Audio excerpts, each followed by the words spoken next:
እዚ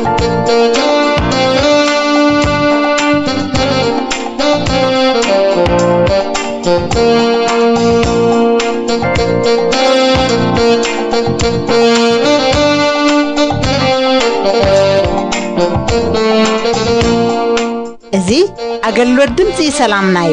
አገልግሎት ሬዲዮ ሰላምና ኩሉ ጊዜ ምሽት ካብ 8 ፈረቃን ክሳብ ሰዓት 9 31 ሓፂር ማዕበል ይፍኖ ሎምውን መጽሐፍ ቅዱስ ብሬዲዮ ዝብል መደብ ሒዝና ቀሪብና ኣሎና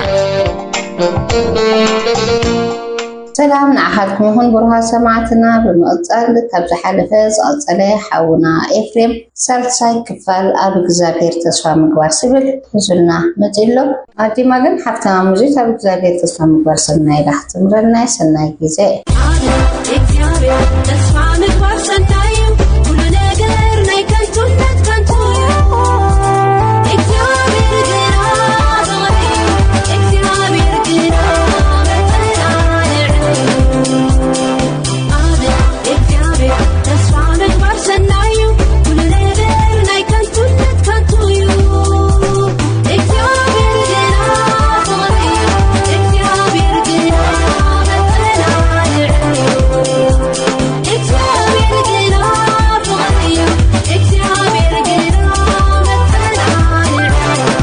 ክቡራት ተኸታተልቲ አገልግሎት ሬዲዮ ድምጽ ሰላምና ካብ እግዚአብሔር አቦናን ካብ ጎይታና ኢየሱስ ክርስቶስን ጸጋን ምሕረትን ሰላምን ምሳኻትኩም ይኹን ሎማዓንቲ እግዚአብሔር ፈቂድዎ በዚ ቃል እዚ ሓቢርና ከንዘራረብ ወይ ከኣነ ዚ ቃል እዚ ክንርኢና ኣብ እግዚአብሔር ተስፋ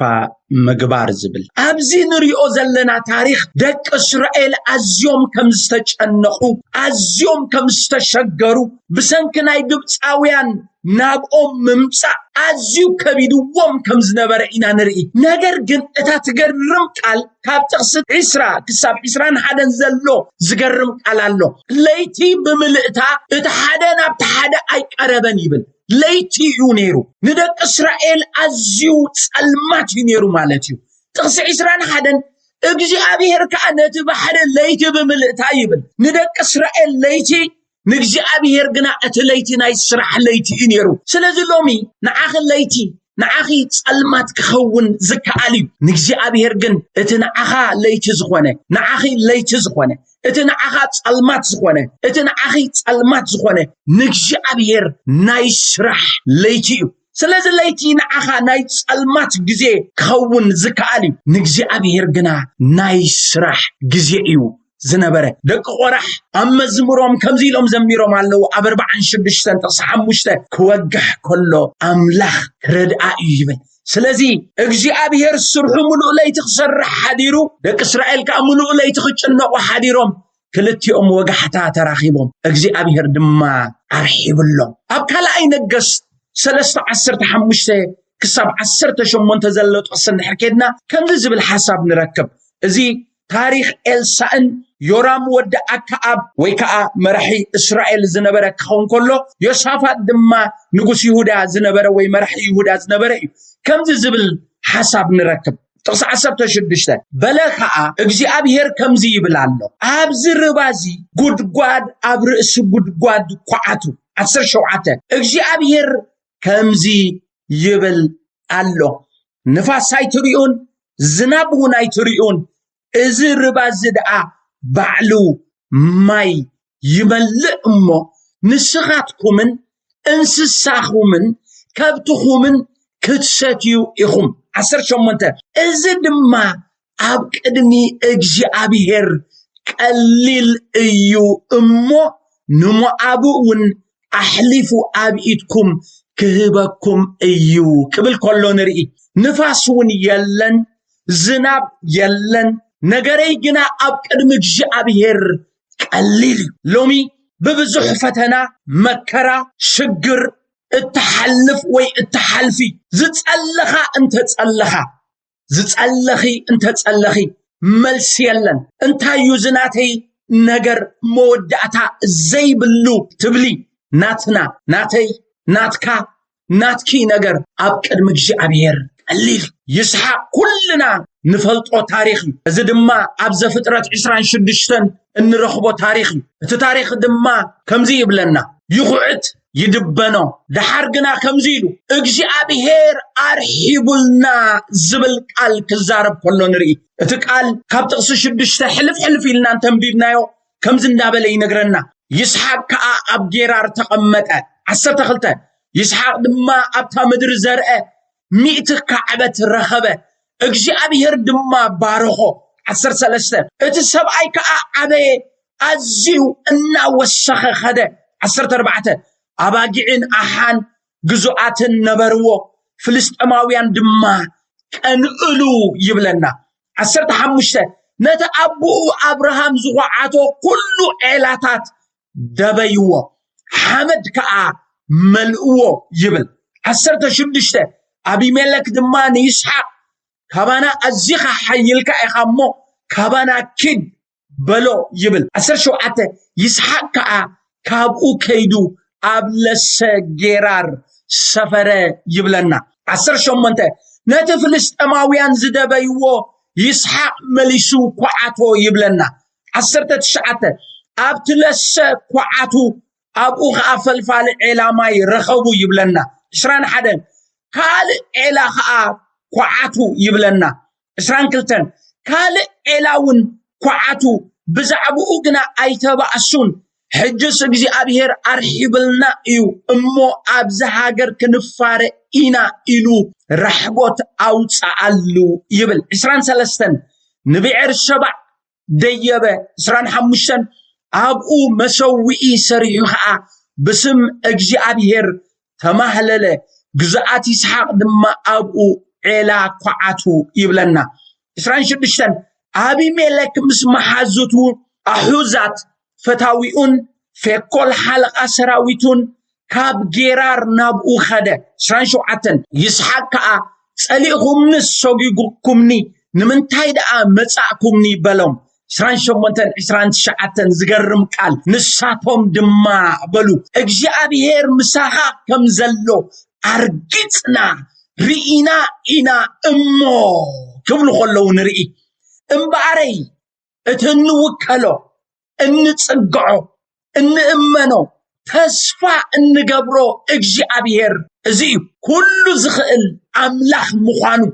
መልሐሱ ዘይዓጽፍ እግዚአብሔር ዝሞተ ህይወት ዝዘርእ አምላኽ ኣብ ዕጹው ማዕጾ ደበኽ ዝብል አምላኽ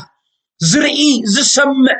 አምላኽ መዝሙር 25 21 ከምዚ ይብለና በአኻ ተስፋ ገይረ ኣለኹሞ نتهنان كنعنان يحلواني يبل مزمور 27 14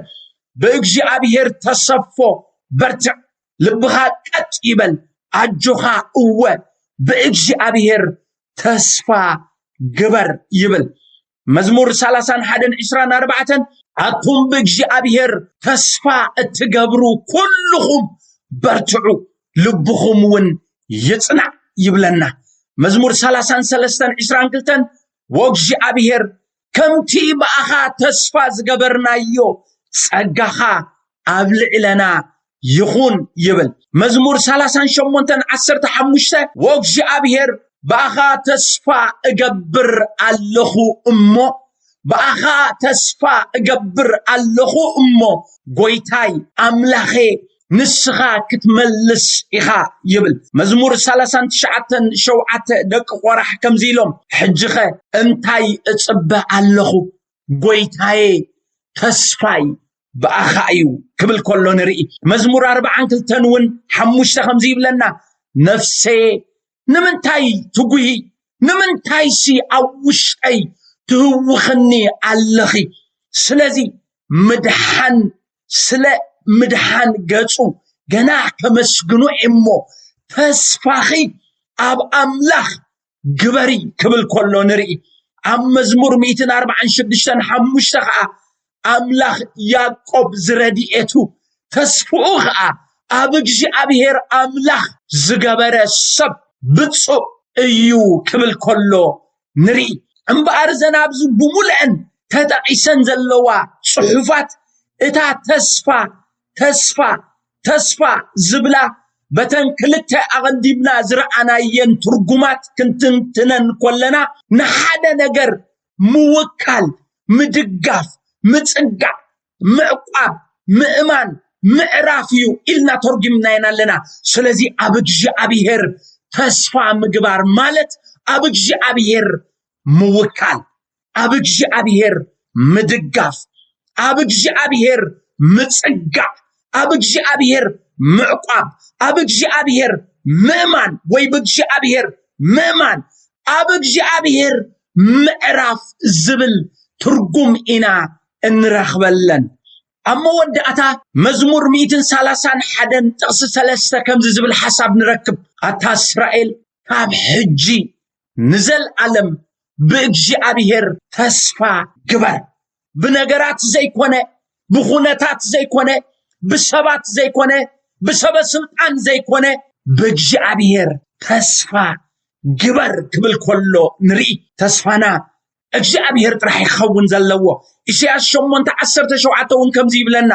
ኣነስ ነቲ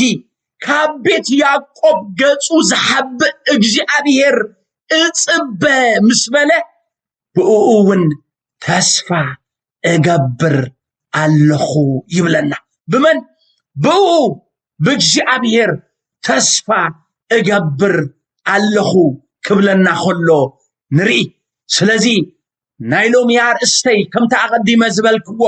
አብግዚአብሔር ተስፋ ምግባር ዝብል አብግዚአብሔር ምጽጋ አብግዚአብሔር ሙዳ አብግዚአብሔር ምውካል አብግዚአብሔር ምድጋፍ በእግዚአብሔር ምእማን ዝብል ትርጉም ንረኽበሉ እግዚአብሔር አብዚሑ ይባርኩም አምላኽ ሰላም ምስ ኩልኻትኩም ይኹን ሓውኹም ኤፍሬም ገብረ ሕይወት አይሁን ዱክትና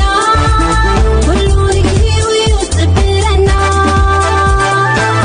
አላህና ናይትበይ ኩን አለ እግዚአብሔር ተስፋ ምግባር ሰናዩ ሁሉ ነገር ናይ ከንቱነት ከንቱዩ እግዚአብሔር ግራ እግዚአብሔር ግራ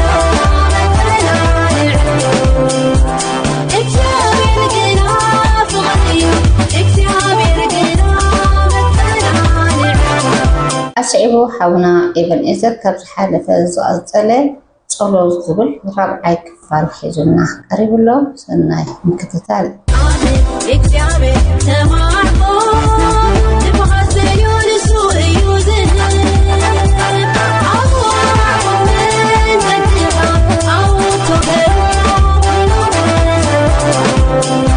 سلام نعخاتكم يخون ورات سماعتي ከምቲ ብተኸታታሊ እንሪኦ ዘለና ትምርቲ ጸሎት ዝብል ሓሳቢው ጸሎት እንታይ ምዃኑን በሜልና ከምንጽልን እንታይን አበይ ቦታን ኣብቲ ቀዳማይ ክፋልን ካልኣይ ክፋልን ርኢና ነርና ኢና ኣብቲ ዝሓለፈ ክፋል ዝረኣናዮ ድማኒ ሐዋርያት እንታይ ዓይነት ጸሎት እዮም ተማሂሮም ጋብ ጎይታ ኢየሱስ ክርስቶስ ብዝብል ሓሳብ ካብ ማቴዎስ 6:9-13 ድማ ርኢና ነርና ግብራዊ ትምርቲ ንደቀ መዛሙርቲ ከም ዝነበረት ታብ ሰማይ ትነብር አቦና ከመይ ዓይነት ትርጉምን ከመይ ዓይነት ጌርና ህንጽል ከም ዝግባአና ርኢና ነርና ኢና ብድሕሪውን ካብ ጸሎት እንረኽቦ ሓይሊ ንዓና እንታይ እዩ ኢልና ርኢና ነርና የግዛአና ሞጎስ ይውህበና ነገራት ይገማጥል ክንጽል ከለና ሓድሽ ነገር ክንረክብን ውሽጣዊ ዝኾነ ዕረፍቲ ይህልወና ኢልና ድማ ገሊጽናዮ ነርና ብድሕሪውን ጸሎት ናብ ህልውና እግዚአብሔር የቱ ኢልና ድማ ኣብ ሆሴዕ 6:2 ርኢና ነርና ካብኡ ቀጽልና እምባሬ ንሎም ማዓንቲ ድማ ክንርኢና እግዚአብሔር እተመስገነ ይኹን ጸሎት ናብ ህላውነት እግዚአብሔር የእትወካ ከምቲ ኣብ ሆሴዕ ገሊጽዎ ዘሎ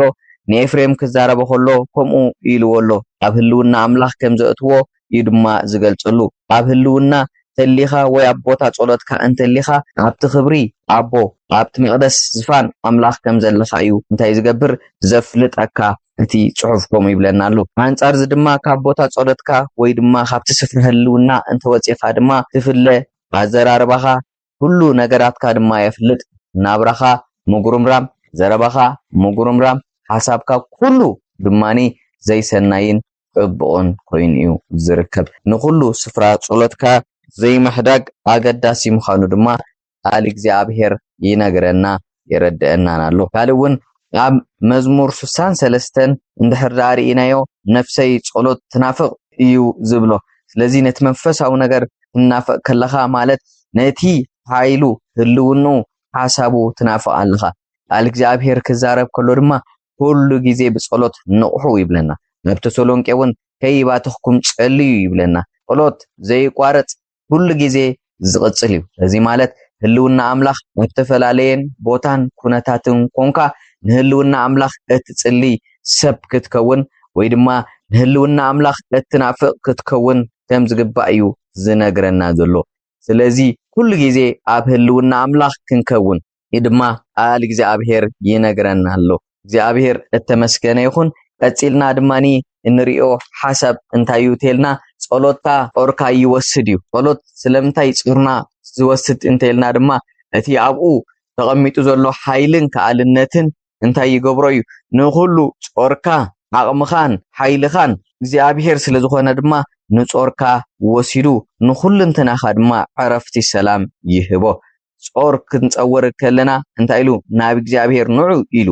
ኣብኡ ከይባተኽካ ምስ ትጽሊ ድማ ጸሎትካ ከም ዝውሰድ ይነግረና ኣብ ምዕራፍ 18 ሉቃስ እንድሕር ዳሪኢናዮ ከይቀበጸት ኩሉ ግዜ ኣብ ቅድሚ አምላኽ እትጽሊ ሰበይቲ ከም ዝነበረት እሞ ስለቲ ጾር ስለቲ ፍርዲ ስለቲ ሕጊ ፍትሕን ደልያ ድማ ናብ እግዚአብሔር ኩሉ ግዜ ከም ትጠርቕ ምልክት ኮይኑ ጎይታ ኢየሱስ ክርስቶስ ምሂርዎ ኣሎ እቲ ዓመፀኛ ፍራድ ግና ነዛ ሰበይቲ እዚኣ ትፈትሓላን ንኩነታታ ድማኒ ፍትሒ ከውፃላን ይደሊ ኣይነበረን ነገር ግን እግዚአብሔር ጎይታ ኢየሱስ ክርስቶስ ከይባትኹ ዝጽልዩ ግና ፍትሒ ከም ዝህልዎም እግዚአብሔር ተዛሪቡን አረድዩና ኣሎ እግዚአብሔር እተመስገነ ይኹን ኣብ ኩነታትናን ነገራትናን ኩሉ ግዜ ከይባትኽና ኩሉ ግዜ ከይቋረጽና ክንጽልዩ ዝግብአና እዚ እግዚአብሔር ዘረድአና ዘሎ አምላኽ ይመስገን እምበር ቀጽልና እንሪኦ ድማኒ ገለ ክፋል ካብቲ ዓይነታት ጸሎት ኢና ክንርኢ ብዙሕ ዝኾነ ዓይነታት ጸሎት ኣሎ ንኣብነት ግን ገለ ወሲድና ክንርኢና እግዚአብሔር ድማ ሰናይ ነገር ኣለዎ ኤፌሶን 6:18 ንጸሎት ኣብኡ ኣቐሚጥዎ ኣሎ ኩሉ ሰዕ እናተጸመምና ብኩሉ ነገር ክንጽሊ ወይ ድማ ንጸሎት ክንነቃሕ ከም ዘለና ቃል እግዚአብሔር ነጊርና ብኩሉ ነገር እንታይ ናገበርኩም እናተጸመምኩም ይብለና ቃል እግዚአብሔር ስለዚ ቀዳማይ እንሪኦ ኣምልኾ ወይ ድማ ውዳሴ ዝኸውን ጸሎት እዩ እዚ ንእግዚአብሔርን መንነት አምላኽን ወይ ድማ ውዳሴ ነተዓቢ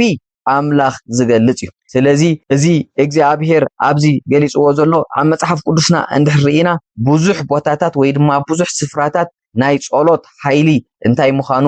ኣብኡ ይነግረና እዩ እምበር ገለ ባህርያት ኣብ መጽሓፍ ቅዱስና እንረኽቦ ምስ ማንነት እግዚአብሔር ዝኸይድ እንድሕርኢና ጀሆቫ ኢሉ ገሊጽዎ ኣሎ ንእግዚአብሔር ኣብ መጽሓፍ ቅዱስና 6823 ግዜ ጠቂስዎ ኣሎ ህያው እዩ ዝነብር ንማለት ድማ ምዃኑ የርኤና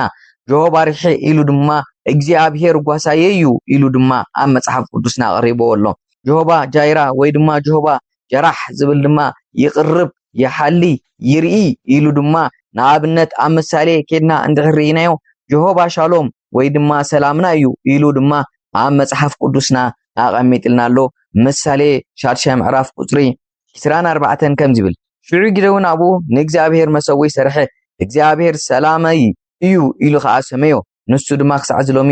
ኣብቲ ዒዝራን ዖፍራን ድማ ኣሎ እግዚአብሔር ሰላመይ እዩ ኢሉ እግዚአብሔር ፈዋሲ ኢሉ ድማ ኣብ ዘጸአት 15:23 ጀሆቫ ራፋ ኢሉ ጽሒፉ ወይ ዳ ኣቐሚጥልና ኣሎ እግዚአብሔር ጽድቅ እዩ ስለዚ እዚ ሁሉ ማንነት እግዚአብሔር የርኤና ኣብ ኤርምያስ 23:6 ድማ እግዚአብሔር ሰንደቅ ዕላማና ናህና መጸውዒ ክብረትና ኃይልና ምዃኑ ድማ ኣብ ዘጸአት 17:5 እውን ኣቐሚጥልና ኣሎ ኢሉ ድማ ይቅድስ ወይ ድማ ቀዳሲና እዩ ኢሉን ኣብ መጽሓፍ ቅዱስ ኣቐሚጥልና ኣሎ እግዚአብሔር አባና ከም ዝነብር ህልውኑ ድማ ንዘላለም ምሳና ምዃኑ እውን ኣብ ሕዝቅኤል 48:35 ነጊሩና ኣሎ እግዚአብሔር ድማ ጎይታ ሰራዊት ምዃኑ ጀሆቫ ጽቦት ኢሉ ድማ ኣብ ኢያሱ 5:14 ገሊጹ ኣሎ ለዚ እግዚአብሔር ፈጣሪ ምዃኑ አምላኽ ምዃኑ ኤልሻዳይ ምዃኑ ዓቢ ምዃኑ ግሩም ምዃኑ እና አምላኽ ምዃኑ እሱ ዓቢ አምላኽ ምዃኑ እሱ ካብ ፍንጩ ዝወጽእ ሓዊ ከም ዘለዎ ግናኸ ብምሕረት ከም ዝበጽሕ እዚ ኩሉ ማንነትን ስም አምላኽን ኣብ መጽሓፍ ቅዱስና ንረኽቦ። ስለዚ ኢና ድማ ብኣምልኾን ብምስጋናን ኣብ ቅድሚ እግዚአብሔር ብምስጋና ብጸሎት ነቐርብ። እግዚአብሔር ከነመስግን ከለና ነዞም ኩሎም ናይ እግዚአብሔር ማንነትን ስምን ኢልና ዝጠቐስናዮ እናዘከርና ክንጽሊ እናዘከርና ኣብ ቅድሚ አምላኽ ከነምልስ ኣብ ቅድሚ አምላኽ ክንወድቕ ኣብ ቅድሚ አምላኽ ክንቀርብ ዝግባአና ናይ ምስጋና ሓይሊ ስኢልና ከነመስግን ስኢልና ዓብይኻ ክንብል ስኢልና ብሉጭኻ ክንብል ዘይኮነሲ መን ኣበይን እንታይ ንገብር ከም ዝነበረ እግዚአብሔር እናተረዳአና ንኣምላኽ ከነመስግኖ ይግባይ። እግዚአብሔር ልዑል አምላኽ ምዃኑ እግዚአብሔር ዓብይ አምላኽ ምዃኑ እግዚአብሔር ናይ ሰላም ምንጭ ምዃኑ እግዚአብሔር ናይ ጽድቂ አምላኽ ምዃኑ እግዚአብሔር ንደቁን ህዝቡ ዝሓለ አምላኽ ምዃኑ ተዋጋይ ሰራዊት ምዃኑ እግዚአብሔር ይፈጥር ምዃኑ እግዚአብሔር ኣብ ሰብ ምስ ሰብ ይነብር ምዃኑ እዚ ሁሉ ማንነት አምላኽ ኢና ንረዳእ ኣለና። ስለዚ እቲ ቀዳማይ ዓይነት ጸሎት እንታይ ኢልናዮ ኣምልኾ እዩ። ስለዚ ንኣምላኽ እናምለኽካዮ ስለ ዕቤቱ እናተንበረከኽካ ስለ ዕቤቱ እናሰገድካ ንምንታይ እቶም 24 ሽማግለትን እቶም መላእኽቲ ኩላቶምን ኣብ ቅድሚኡ እንታይ እናበሉ ይብለና ቅዱስ ቅዱስ እናበሉ ኣኽሊላቶም እናደርበዩ ፍግም ኢሎም ይሰግዱሉ ይብለና። እዚ ድማ ናይ ኣምልኾኦም ምስጢር ናይ ኣምልኾኦም ሓሳብ ምዃኑ እዩ ቃል እግዚአብሔር ዝነግረና ዘሎ ኣብ መጽሓፍ ቅዱስና። እቲ ካልኣይ ንሪኦ ድማ ጸሎት ምስጋና እዩ። ጸሎት ምስጋና ክንብል ከለና ምስ ኣምልኾ እንታይ ፍሉይነቱ ተልና እቲ ኣምልኾ ቀጥታ ምስ ማንነትን ባህርያትን ኣምላኽ ዝተሓሓዝ ክኸውን ከሎ እቲ ሓደ ግና ምስ ናይ እግዚአብሔር ጥራይ ዘይኮነ ምስ ኩሉ ነገራቱን ስርሑን ግብሩን ተተሓሒዙ ዝኸይድ እዩ። ለተገብረልካ ነገር ከተመስግን ከለኻ ወይ ድማ ግብረ መልሲ ክትብ ከለኻ እዩ እግዚአብሔር ስለ ምሕረቱ ስለ ፍቅሩ ስለ ኣባኻ ዝኸፈሎ ዋጋ ስለቲ እግዚአብሔር በብመዓልቱ ዝሓሊልካ ዘሎ ሓልዮት ስለቲ እግዚአብሔር በቲ ዓባይ ፍቅሩን ናይ ምሕረት ጻውዒቱን ገይሩ ጽዋዓካ ክትነግር ከለኻ እዩ። ምስጋናስ ብብዙሕ እናስተውዓልና ከነመስግን ዘለና ንምንታይ ኣብ ዕለታዊ ናብራና ምንባርና ምስትንፋስና ምእታውና ምውፃእና ኮታ ኩሉ ኣብ ህይወት ንገብሮ ዘበለው ኩሉ ነቲ ልዑል አምላኽ ዝገልጽ ወይ ድማ ውሬታ ዝመልስ እዩ። ምስጋና ምስቲ ስራሕ አምላኽ ምስቲ ግብረ አምላኽ ምስቲ ናይ እግዚአብሔር ሓሳብን ምኽርን ተሰማሚዑ ሰናይ ነገር ዝምልስ እዩ ምስጋና እምባረይ። ስለዚ ኣምልኾ ንማንነት እግዚአብሔር እዩ ዝገልጽ ወይ ድማ ነቲ ናይ እግዚአብሔር ሓሳብ እዩ ዘረድእ ክንብል ከለና ምስጋና ግና ነቲ እግዚአብሔር ኣብ ሰባት ኣብ ፍጡራቱ ዝገበሮ ሰናይ ነገር ጽቡቕ ነገር ብሉጽ ነገር ዘተኩረልናን ዘርኤናን እዩ ምስጋና። እቲ ሳልሳይ ድማ ናይ ፍቓድ ጸሎት እዩ። እግዚአብሔር ፍቓድካ ድዩ እንዳበልካ ዝጽለ ጸሎት እዩ። ፍቓድካ ጥራይ ዘይኮነሲ ፍቓድ እግዚአብሔር ዝሕተተሉ ዝድልየሉ ጸሎት እዩ። እዚ ማለት ድማኒ ከም ፍቓዱ ጌርና ክንጽሊ እቲ እግዚአብሔር ባህ ዘብሎ ደስ ዝብሎ ጸሎት ንልባ አምላኽን ሓሳብ አምላኽን ተረዲእካ ዝጽለ ጸሎት እዩ ዝኸውን ዘሎ። እቲ ናይ እግዚአብሔር ሓሳብን ምኽርን ትጽሊ ከለኻ ንእግዚአብሔር ልብን ምኽርን ሓሳብን ትረኽቦ ኣለኻ ማለት እዩ። ስለዚ ከም ፍቓዱ ጌርካ ክጽሊ ከለኻ እግዚአብሔር ይሰምዖ መልስኻ ድማ ፈጢኑ ዝመጽእ ጸሎት እዩ። ስለዚ ከም ፍቓዱ ጌርና ክንጽሊ ቃል እግዚአብሔር ይምህረና ኣሎ ማለት እዩ። እቲ ራብዓይ ድማ ናይ ውርደት ወይ ድማ ኣብ ቅድሚ አምላኽ ውርድ ኢልካ ትሕት ኢልካ እትጽልዮ ናይ ውርደት ጸሎት እዩ። እዚ ቀዳማይ ነገሥታት 18 ካብ 36 ክሳብ 38 ከምዚ ይብለና ኮነ ድማ በታ መስዋዕቲ ኣብ እስራኤል አምላኽ ከም ዝኾንካ ኣነ እውን ኣገልጋሊኻ ምዃነይ ዝኹሉ ድማ ትእዛዝካ ከም ዝገበርኮ ሎም ይፍለጥ። እዞም ህዝቢ እዚኣቶም ከዓ ንስኻ እግዚአብሔር አምላኽ ከም ዝኾንካ ንልቦም ድማ ንስኻ ከም ዝመለስካዮን ፈልጡስ አምላኽ ምላሽ ሃበኒ ኢሉ ኣብ ቅድሚ እግዚአብሔር ከም ዝቐረበ እዚ ትሕት ኢሉ ብውርደት በቲ ዝገጠሞም ነገር ኩሉ ኣብ ቅድሚ እግዚአብሔር ቅርብ ኢሉ ወይ ድማ ውርድ ኢሉ ክጽሊ ከሎ ንርኢ ኣለና። ስለዚ እቲ ውርደትን እቲ ኣቐዲምካ ብእግዚአብሔር ዝነበረ ነገር ኩሉ ኣብ ልብኻ ቋፂርካ ስለቲ ኮይኑ ዘሎ ነገራት ድማ ብዘይ አምላኽ ምንም ከምዘይ ትገብር ተረዲእካ ኣብ ቅድሚ አምላኽ ወሪድካ ንእግዚአብሔር ዝጽለ ወይ ድማ ኣብ ቅድሚ አምላኽ ቀሪብካ ዝጽለ ጸሎት እዩ እምበኣረይ። ንምንታይ ወይ ስለ ሕማም ስለ መዓት ስለ ጥሜት ስለ ጸበባ ስለ ዝተፈላለየ ከኣኒ ኣብ ቅድሚ እግዚአብሔር ትጽሊ። ኣብ ነገሥታት እንደገና ከምዚ ኢልና ኣሎ ኣብ ሻምናይ ምዕራፍ ቁጥር 36 ፍዑ ንስኻ ኣብ ሰማይ ኮንካ ስማዕ ኣታ ዝኸድዋ ጽብቕቲ መንገዲ ምስ ትርእዮም ከኣኒ ሓጢኣት ባሪኻን ህዝብኻን እስራኤልን ክርሕቕ ይቕረ ክብልን ነታ ንህዝብኻ ንርእስኻን ዝህበካ ምድሪ ድማ ኣብ ሃገር ጥሜት እንተኾነ ፌራ እንተኾነ ወይ ድማ ሃጉግ አንበጣ ወይ ድማ ባርኖስ እንተኾነ ጸላይኦም ኣብ ሃገሮም ካብ ከተሞምን እንተ ኣኽበቦም ወይ ዝኾነ ይኹን መዓት ወይ ዝኾነ ይኹን ሕማም እንተ መጾም ዝኾነ ሰብ ወይ ኩሉ ህዝብኻን እስራኤልን ነፍስ ወከፍ ቁስሊ ልቡ እተፈለጦ ዝጽልዮ ኩሉ ጸሎትን ኩሉ ምህለላን ኣዳውን ድማ ናብዛ ቤት እዚኣ ኣቢለ ክዝርግሕ ይልሉ ለዚ ብውርደትና ብጸበባና ብሽግርና ብቅድሚ እግዚአብሔር ኣብ ንጽልየሉ እግዚአብሔር ይሰምዖን ይሪኦን እዩ እግዚአብሔር እተመስገነ ይኹን እቲ ሓምሻይ ድማ ናይ እህታ ጸሎት እዩ እዝውን ልክዕ ነዚ ክንብሎ ጸንሕና ተመሳሳሊ ኮይኑ ኣብ ቅድሚ እግዚአብሔር ትሕት ኢልካ እዚ ጽለ ጸሎት ወይ ድማ ዚ ፈጻመ ዚ ኣውጻለይ ኣርሐቀለይ ቀይረለይ እናበልካ ዝጽለዩ ከምዚ ብለና ኣብ ዘጻአት ካልኣይ ምዕራፍ 24-25 ኣምላኽ ድማ ቁዛምኦም ሰምዐ ኣምላኽ ካነቲ ምስ አብርሃምን ኢሳቅን ምስ ያዕቆብን ዝኣተወ ኺዳን ዘከረ ኣምላኽ ድማ ናብ ደቂ እስራኤል ረአየ ኣምላኽ ካህልውንኡ ፈለጡ ይብለና ለዚ ኣብ ግዜ ሽግር ክትብል ከለኻ ናብ እግዚአብሔር ድማ ይሰምዖን ኣይጽመሞንን ፍትሕ ድማ ጠልጢፉ እግዚአብሔር ከም ዘውፅእ ምዕራፍ 2 ይነግረና ኣሎ ንደቂ እስራኤል ዝገበሮ ፍጻሜ ከምኡኻኒ ኣብ ሮሜ ሻምናይ ምዕራፍ 26 ከዓ ከም ዝብል መንፈስ ድማ ከምኡ ንድኻምና ይድግፍ እዩ ከመይ ጌርና ክንጽሊ ከም ዝግባአና ኣይንፈልጥን ኢና ስለዚ እቲ መንፈስ ባዕሉ እዩ ብዘይንገር እህታ ዘማልደልና እዩ ስለዚ እቲ ናይ ውሽጥኻ እህታ ብዘይንገር ጸሎት ብዘይንገር ስምዒት ብዘይንገር ፍቃድን ድሌትን እግዚአብሔር ታይገብሮ እዩ ይገልጾ እዩ ይርድኦ እዩ ኢልና ኣሎ ባር ንሎም ማዓንቲ እዚ ሓሙሽተ ናይ ዓይነታት ጸሎትን ርኢና ኣለና ኣብቲ ዝቕጽል ድማ ገለ መወሰኽታናቱ ጌርና ናብቲ ዝቕጽል ሓሳባትና ክንከይድና እግዚአብሔር ስለ ኩሉ ነገር እተመስገነ ይኹን እግዚአብሔር ኣብ ዘለኹሞ ዘመን ህይወትኩም ይባርኽ ተባረኹ እግዚአብሔር ተስፋ መግባር ሰናዩ ኩሉ ነገር ናይ ከንቱነት ከንቱ እዩ እግዚአብሔር ገና ፈቅሪ እግዚአብሔር ገና መተናንዕ እግዚአብሔር ገና ፈቅሪ እግዚአብሔር ገና መተናንዕ እግዚአብሔር ዓዲካ ተጸበዮ ንግብሪ ገበልቲ ከይትመነዮ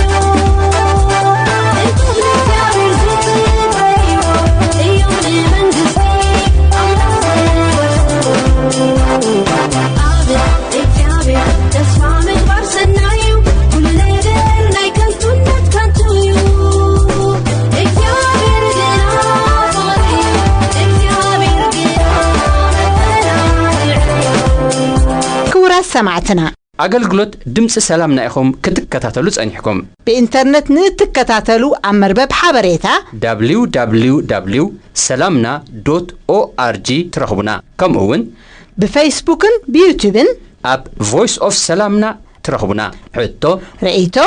ويكا كتبركتو تدليو حبريتا مزهلوكم Voice of Salamna @yahoo.com إلكم سلدلنا صباح منسين هيواتن زبل مدبنا كتكتاتلو بخبر نعدمكم لدي مرقم حديقنا سلدكنا نبصلت نملس حوارا باولوس أبتي أموداتا زمن كفو زمن كم زمت ساعتن كيرنا اللو سلزي نتا أمونغونان أمونغو دكنان تفتيلو زولو ناي عدمي قاك نخن ردوم كيكالنا أزانان دقل بنان كيفنا نخن سمعهم انتي سلقزائر اسنا مخلو نسألي بسنك أب كل كرنعات هيوات زقات أموم تغطي وطري فرهي مش قرار كاب زي دي واحد قنيا والسانيتات دحينهم قرعون تعين درحوق زعلمي هيوات نخمرحو نسألي اللهم كابتي قبل علي من إسيات تفنيو زلو منفس ناي رخصت عبدانن قبرة سدماونتن كالن نخعقبو نتحق أنيا مقد أملاخ كرخبو بعرفتي نخم ملالسو نتي أبزع علم زياء زقزق زلو كفو منفس بنتصورة لليوم كام مربوبو حرقينهم نتتصبق بمدلاي هيوتهم أبتحت منفس قدسن كال أملاخن نخاقزو نتسألي اللهم كاب تعبيتن تمكحتن ريحقهم نقزاء رسوم تحت بمبال نقز عبيتي كفرون كخورون نتسألي اللهم دقاقمنا نتسألي اللهم እግዚአብሔር ተዘክሮ አይተርፎ አመንቃዕት ቆሞ አይተርፎ